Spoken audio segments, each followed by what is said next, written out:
In today's video, I want to talk about my experience going from a 2020 Super Duty to a 2023 Super Duty. And in our case, it is an F450. If you follow the channel, then you know that we had an F450 before this. It was a 2020. It had an accident, ended up selling the truck, and immediately had regret. So I ordered another truck right away. At the time of ordering the new F450, what we have here, this 23, the side steps were just revealed to us and they were still incredibly controversial. I do think everything's calming down and people seem to really like the side steps, me included. But in today's video, I want to talk about my transition to this F450 and how it compares to the 2020 that I had before. So number one, let's jump inside and drive the truck. But before we drive the truck, let's take a quick look here at the infotainment. You can see you have your nav, big screen. You're able to look in the bed of the truck at any time. You're able to turn on your cameras now at any speed. You can't see the forward-facing camera when driving, which is what we have here, but you can see the reverse cameras, and you have these cameras available. You have the auxiliary camera available, which is not plugged in right now because we're not hooked to our trailer, and the bed. But what's really nice about this, although this is a little bit grainy, this screen here, this extra little side screen, can allow you to see in the bed while the vehicle's moving at any speed and still have your other functions. This truck does have Pro Power on board, which gives you 2K kilowatts of power. So looking at the Pro Power here, you can see features, Pro Power, and you can see that it tells you right on the screen the available wattage that you have. Right now we have a 400 watt available, and it's telling us that we're drawing less than 200 watts. If you turn on generator mode, all of a sudden, well, it's warning you not to do this inside of a closed building because the emissions and the exhaust can be poisonous, because this is an internal combustion engine. But now that we've done that, we have 2,000 watts of available power in the bed of the truck and inside of the truck. Not only that, when you put the truck in drive and move the vehicle, it drops down to 1500. So let's put it in drive and you can see it dropping right down to 1500 for some reason. I'm not exactly sure why they do that. Now this is interesting because on my 20 that I had before, I was able to put a power inverter in the truck aftermarket. It was a 3000 watt inverter, so more power than this, but it had no rules. It had no like dropping down to 1500 watts while driving. It had none of that other stuff. Although it wasn't integrated like this one, it had more power. Popping over to the back seat to take a look at the inverter. Excuse all the junk. Well, I guess it's like hats and hoodies and stuff in here. Here you can see the inverter, and the way they integrated it is pretty slick. You can see that there's an exhaust hookup right here to funnel the warm air that's generated through the plastic panel here, and it actually comes out, what looks like it comes out right here, which is one of those things. When I did my aftermarket setup, it was kind of one of those things like, how do you get all the heat out of the truck? Furthermore, it doesn't take up much space. It's behind the seat. But with that, you have a generator under the hood with its own belt and its own system. It runs on 24 volts instead of 12 volts, which is probably so that they can run thinner wiring. Running a lot of power on a 12 volt system requires quite a bit of gauge in the wire. Not only that, they've added 2 auxiliary motorcycle batteries underneath this panel to act kind of as a capacitor to allow the system to operate. So the system is separate from the batteries. I want to do a whole separate video on that system, and I want to kind of test it out with some heavy loads to see how it does.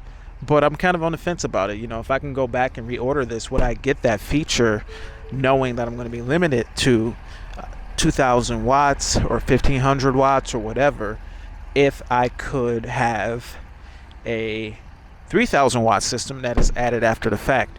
Being that they take away an alternator, that takes away some of the performance of the truck. You know, if I'm running a ton of 12 volt accessories on this truck, maybe a snowplow, maybe a salt spreader, maybe whatever type of 12 volt system, then maybe it's too much, but maybe the single alternator is enough. Time will tell. But I want to do a separate video on the inverters, so that's enough of that now. We've got your drive modes right here, the big screen we've talked about, trailer brake. Mirrors seem to be carryover. You got your storage up top here. This instrument panel, very similar to the F-150 when it got updated, but it's very minor, slight differences. This whole thing is a straight line. We have our digital gauge, our digital cluster right here. One of the problems that I've already had with this is when you put it in drive and it comes up with the numbers, sometimes it looks as if half of them are cut off, but it kind of also depends on the positioning of the seat too. But it seems like just the bottom row of numbers might be cut off just a little bit by the plastic trim. Not a huge deal, but still very minor issue. Over here to the controls, you have your Powerstroke mirrors and your power folding mirrors as well. I don't know how to work all that just yet. One of the things that's a little bit weird is going to the new steering wheel. They have different controls. They move the volume from the right to the left. Kind of throws you off at first. Takes a bit of getting used to. Over here in the cluster, you have tons of gauges and stuff, and now they give you your diesel measurements page, which is very nice, which gives you your turbo, your engine brake, your exhaust filter, and your def all in one screen. So what I've noticed is the exhaust filter hasn't really been filling up that fast. Maybe this new emission system is going to be more efficient at burning soot. I don't know. There does seem to be some new emissions. On that topic, let's pop underneath the truck and take a look at those emissions. So this is probably going to make a lot of people unhappy. This new emission system seems to have added quite a few components to the exhaust. Something that Ford quietly did, not something that they talk about very much, but here's your DPF. It looks a lot larger than before, and now there's another component right here where there used to just be a downpipe. There's this extra baffling and stuff going on and filters or whatever this thing is. I'm not exactly sure what it is. It's just bigger. It looks like it's larger to allow for more flow, more surface area, for probably more filters and stuff that they put in the exhaust. So a lot of real 6.7 enthusiasts are upset about this. I'm not happy about it myself. It does make the engine sound a bit quieter than the outgoing model, but time's gonna tell. I think with the high output, it's definitely quick and everything, but it's not as fast as you would think, at least in the form of an F450. Keep in mind now, an F450 is going to be geared to a 430 gear ratio, and it kind of takes the truck out of the power band a little bit, to where this added power, you really wouldn't notice it quite a bit. And some of the other reviews that I saw kind of confirmed the same thing. You know, the 450 high outputs don't feel fast. The gearing is just geared to pull. It's just not geared for low end speeding, so to speak. So with all that being said, let's jump in the truck and take it for a drive. Talk about the driving impressions and what it's like to switch over to a 2023. And is it worth it? So it's a tough one. I think if you had a 2021 or 22, it's a tough question, because do you trade that in and get a 23 with all this new stuff? You know, the new screen, I can tell you right now, mine's acting up a little bit. The new big screen has problems. It sometimes doesn't respond quickly, and there's already a TSB out. There's already stuff going on. So, you know, a little bit of issues already with these bigger screens. The new emissions, I don't think it's totally new to the world. I think GM has a similar system, so maybe they've already kind of worked out some of the bugs, and there's going to be some data on that. But that being said, you're going into a new emission system with more components, more money, more expense, and these trucks, will not be able to get deleted. And if they ever do get deleted, it'll be ultra expensive. Me personally, I'm not a person that ever deleted a truck. I don't know anybody that does it. I don't know anybody with a deleted truck. So not that big of a factor. But what I can say is that the motor is significantly quieter than the outgoing model. So what does that mean? I don't know how much more power it takes, if any. Maybe, as we look at this new emissions, maybe they've increased all this surface area on this system to the point where it's not causing any more restriction. But I can tell you that the motor is most certainly quieter than it was. So something to think about, with regards to upgrading. Now, those would be kind of the cons. Now, for the pros, this truck drives better than the outgoing truck. The seats are a bit more comfortable. The look of the truck, though, is a toughie because the front end is redesigned here. Not everybody loves it. With the outgoing model, it really had a chance to grow in a lot of people. For the most part, everyone loves the outgoing model, the way it looks. What Ford did quietly is they changed the headlights. You now have to get into a Platinum or higher, maybe a King Ranch even, in order to get true HID headlights. What they've done is they've just put LED bulbs or some kind of different type of a LED. But what makes the front end look so different, in my opinion, is the fact that,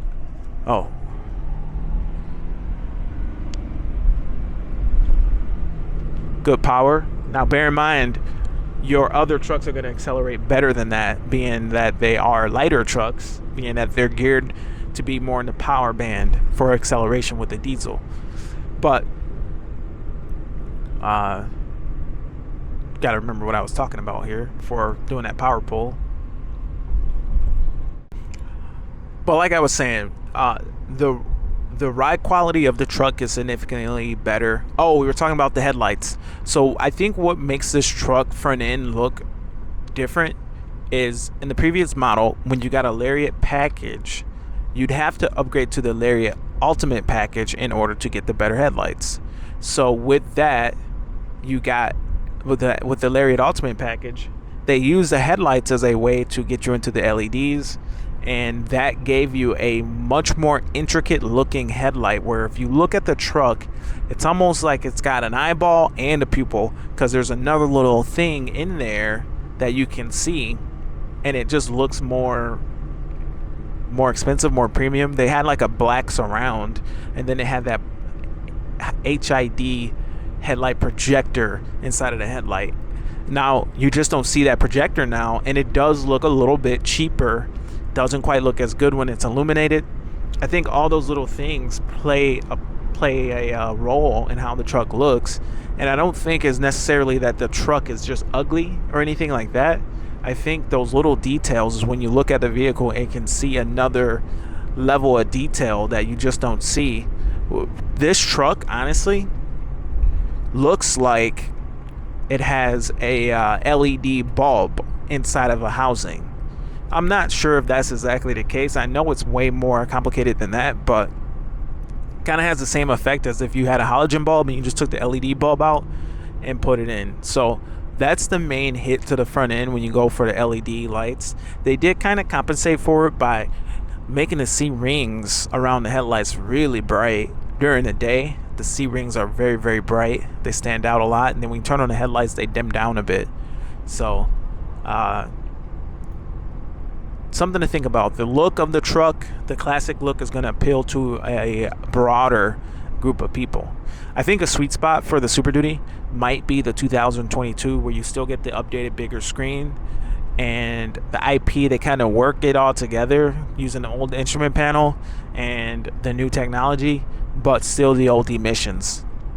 So time's going to tell how this new emission system works out. It could be a huge flop that has a ton of issues, but it doesn't seem like it's going to be too big a deal. It has an injector now that should be better for the motor long term if you're going to keep it with the factory emissions parts.